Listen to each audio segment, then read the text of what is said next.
Alright, well here we go with number 7 of the build. Today I hope is the final day of assembly on the motor. Over here I have my injectors, fuel rail, and intake manifold. They got to get cleaned up and get painted.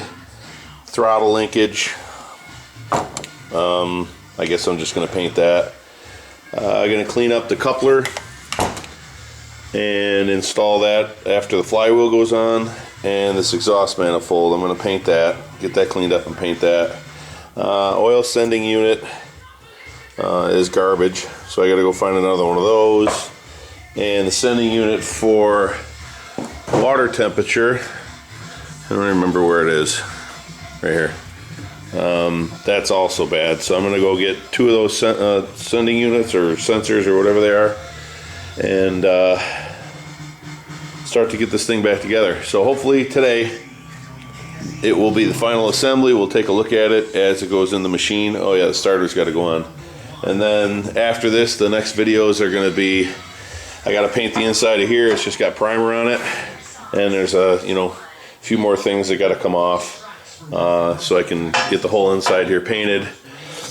One of the lines I had off that goes to the motor right here has been dripping, so I got some mess down here I got to clean up and just start to get this thing in tip-top shape. Now there's been questions on how I'm going to get this coupler,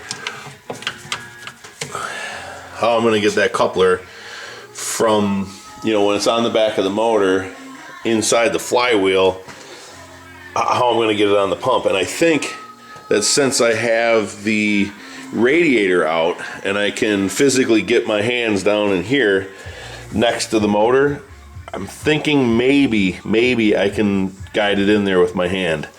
If not, there's been suggestion like popsicle sticks, tape that around that so that's straight and not flopping around.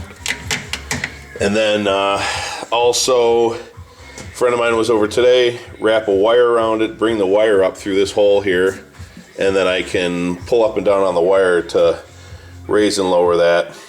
But if anybody has any suggestions, or if they've done this before, or any ideas at all, just let me know at the end of this video, and hopefully I'll read your comment before the next one, and we'll be able to get that figured out. So let's get to cleaning up and painting some of these things, and then we'll go from there. So hang on.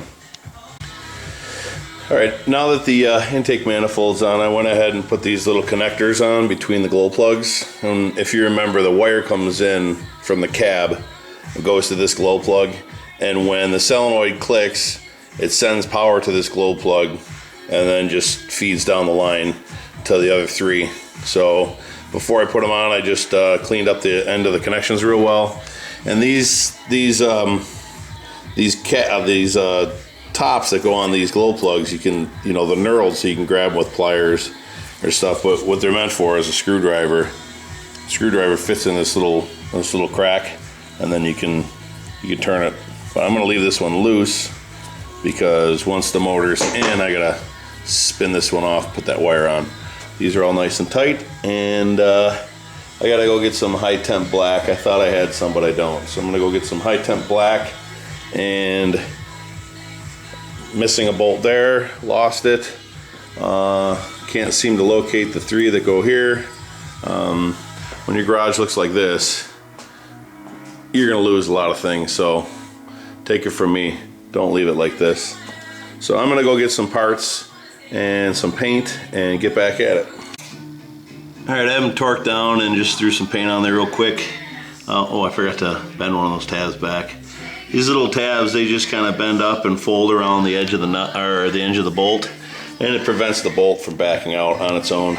So I'm gonna go and apply that one up, and then we'll get the starter. All right, getting closer. Got the new starter on. It's quite a bit different from the old starter. The old starter is a lot bigger here.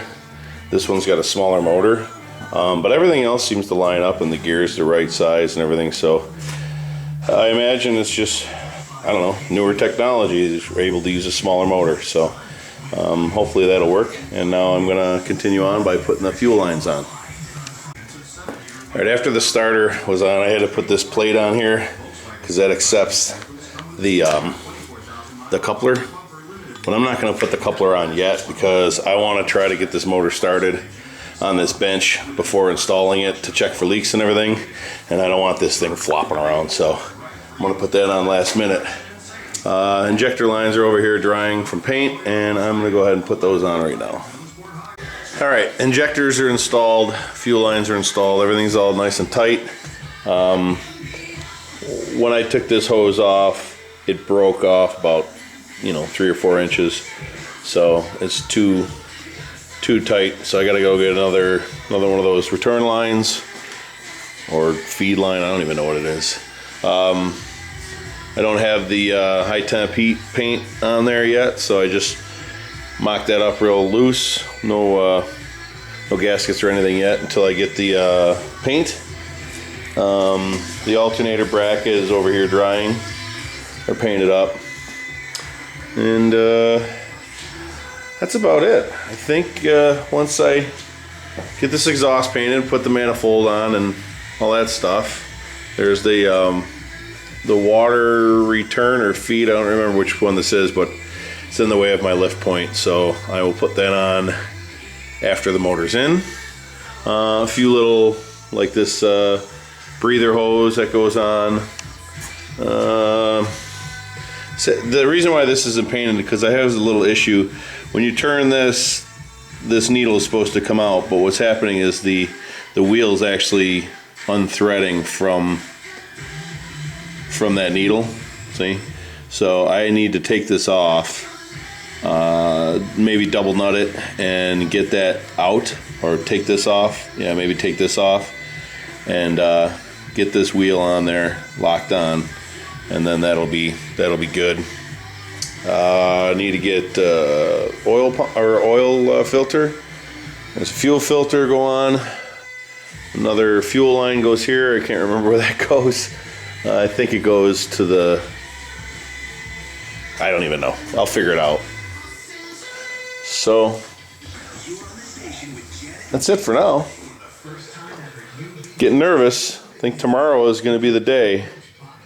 Well, at least tomorrow is going to be the day that I get it completely buttoned up and somehow get it either bolted to the table or up in the hoist, and then figure out how to get. Oh, I forgot. I still got to go get these sending unit for the oil pressure and a sending unit for, where'd it go? Water temperature. So those they look like crap, so I'm going to get new ones. I don't even know if they work. They weren't even hooked up. So that's it for now. So stay tuned. Thanks for watching.